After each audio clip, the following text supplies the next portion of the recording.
The planet Krypton is on the verge of collapse owing to an unstable core caused by years of exploitation of Krypton's natural resources.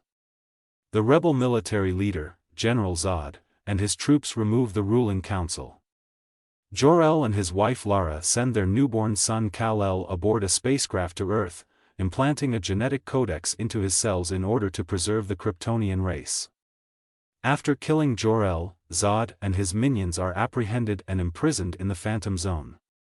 Krypton, however, explodes some years later, liberating them. Jonathan and Martha Kent raise Kal-El as their adopted son, naming him Clark.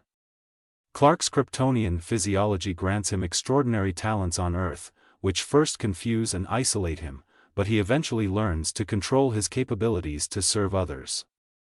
Jonathan discloses to a teenage Clark that he is an extraterrestrial and urges him not to utilize his talents in public for fear of being rejected by humankind. Following Jonathan's death, an adult Clark spends several years living a nomadic existence, doing various jobs under fake names, helping people in secret, and grieving the loss of his adoptive father. He finally infiltrates a scientific investigation of a Kryptonian scout vessel discovered in the Arctic. Clark joins the alien ship, which allows him to connect with Jor-El's preserved consciousness as a hologram. Lois Lane, a Daily Planet journalist assigned to write a story about the finding, sneaks into the spacecraft while chasing Clark and is saved by him after she is injured. Lois's editor Perry White rejects her article about a superhuman rescuer, so she follows Clark back to Kansas in order to write and expose.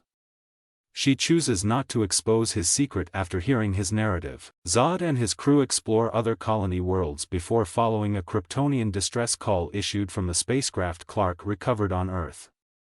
In exchange for peace, Zod asks that mankind hand over Kal-El, whom he believes holds the Codex. Clark complies, and the United States military transfers him and Lois to Zod's second-in-command, Farah.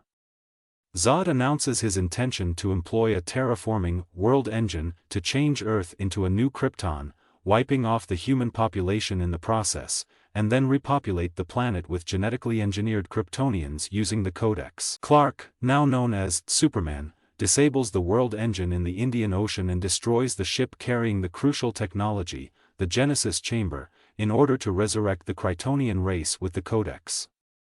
The military uses the spaceship that transported Clark to Earth in an aerial strike on Zod's ship over Metropolis, relocating Zod's crew to the Phantom Zone and defeating Zod's goals altogether.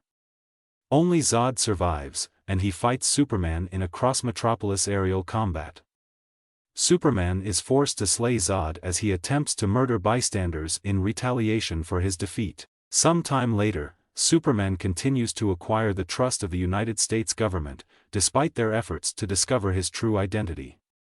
Clark obtains a job as a reporter at the Daily Planet to create an alias that would allow him to enter perilous situations without drawing suspicion.